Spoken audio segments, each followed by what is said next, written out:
Assalamualaikum warahmatullahi wabarakatuh. Selamat pagi adik-adik, selamat pagi untuk semuanya. Dan yang kita bahas kali ini masih sama seperti tema video sebelumnya. Nanti bisa dicari video sebelum ini. Itu yaitu masih terkait sama masalah kemacetan jalan raya atau kemacetan lalu lintas. Kenapa ini layak diteliti? Karena masalah ini itu ada di sekitar kita. Jadi dekat sekali untuk diteliti dan banyak manfaatnya. Misalnya apa? Dari penelitian ini mungkin bisa memberikan masukan kepada pemerintah kota, misalkan untuk memperbaiki kualitas layanan transportasi umum di dalam kota, ataupun berguna juga bagi perusahaan-perusahaan, misalkan dengan menyediakan layanan bus untuk karyawan sehingga tidak terjebak ke kemacetan. Kenapa? Karena kemacetan itu sangat mempengaruhi produktivitas tentunya, karena sangat mempengaruhi kelelahan selama perjalanan untuk bekerja. Namun yang kita bahas kali ini itu masih terkait dengan yang kita bahas kali ini berkaitan dengan preferensi pilihan layanan transportasi. Ini nanti kita pilihan transportasinya antara pilihan transportasi di jalan raya dan pilihan transportasi untuk kereta api. Kedua-duanya ini kan moda transportasi darat. Nah, apa matching di muka kita ungkap bahwa itu kemacetan itu kan terjadi di dalam kota.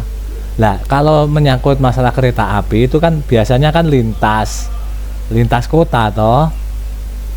Begini, kan kemacetan itu meskipun di dalam kota itu kan orang bepergian menuju sebuah kota itu kan mulai dari pinggiran untuk masuk ke dalam kotanya. Itu dengan tingkat kemacetan yang tinggi itu kan sudah terjebak macet untuk masuk ke kota tujuan itu.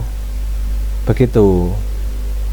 Nah, yang tadi cuplikan-cuplikan untuk latar belakang mengenai kemacetan tadi bisa adik-adik cek di deskripsi untuk daftar pustakanya.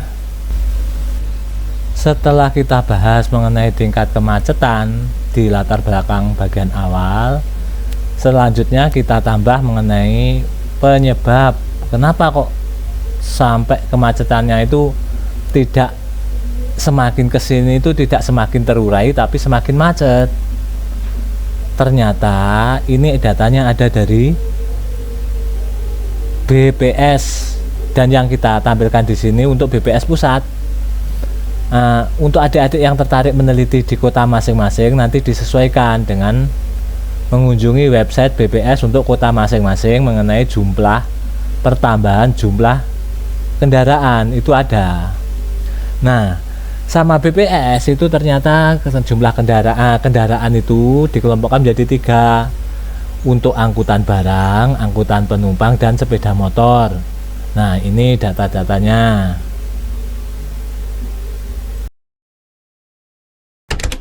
Dari ketiga kelompok kendaraan ini ternyata tidak ada yang menurun, semuanya meningkat.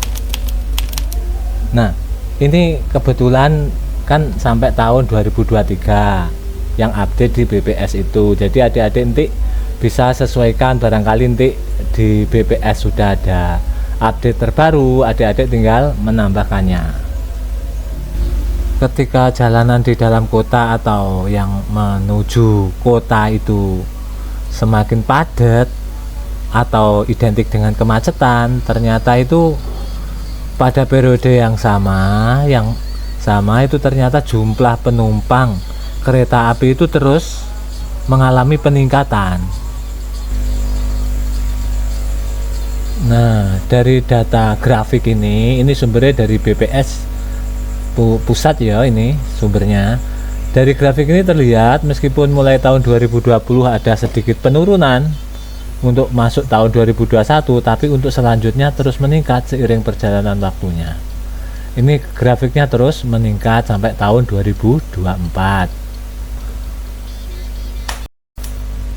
Begitu ya adik-adik, itu tadi bisa jadi untuk latar belakang dari penelitian, mulai dari alinea awal yang ngupas mengenai kemacetan-kemacetan, terus didukung oleh data penambahan jumlah kendaraan yang terus meningkat.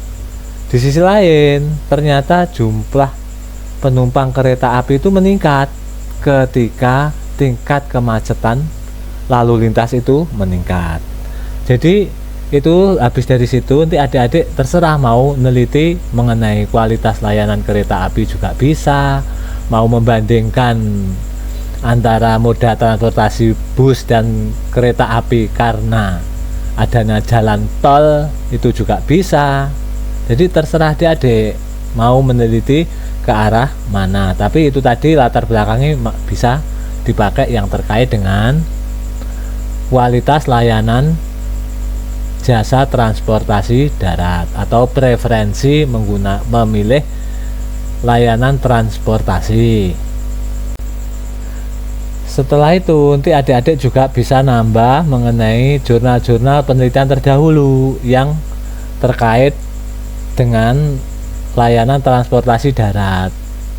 Nah, ini mungkin ini cuma contoh ya, itu di Google Scholar itu banyak kok untuk referensi. Misalkan kayak ini sebagai contoh saja. Ini ada salah satu jurnal yang mungkin nanti bisa dipakai untuk rujukan atau referensi. Judulnya ini tahun 2021, penelitinya ini penyusunnya. Jurnal ini diantaranya itu membandingkan antara kereta api dan bus untuk rute Surabaya-Jakarta kasusnya. Pertama itu selisih mengenai biaya perjalanan dibandingkan antara bus dan kereta api. Yang kedua yaitu mengenai selisih waktu tempuh perjalanan. Yang ketiga waktu akses menuju terminal atau stasiun. Nah, kita di sini tidak bahas atau mengkritisi dari isi jurnal ini. Setidaknya nanti adik-adik bisa baca sendiri untuk referensi atau untuk rujukan. Nah, linknya untuk dapatkan jurnal ini nanti ada di deskripsi. Demikian ya adik-adik, semoga bermanfaat. Terima kasih karena sudah menyimak. Salam damai dan sejahtera. Wassalamualaikum warahmatullahi wabarakatuh.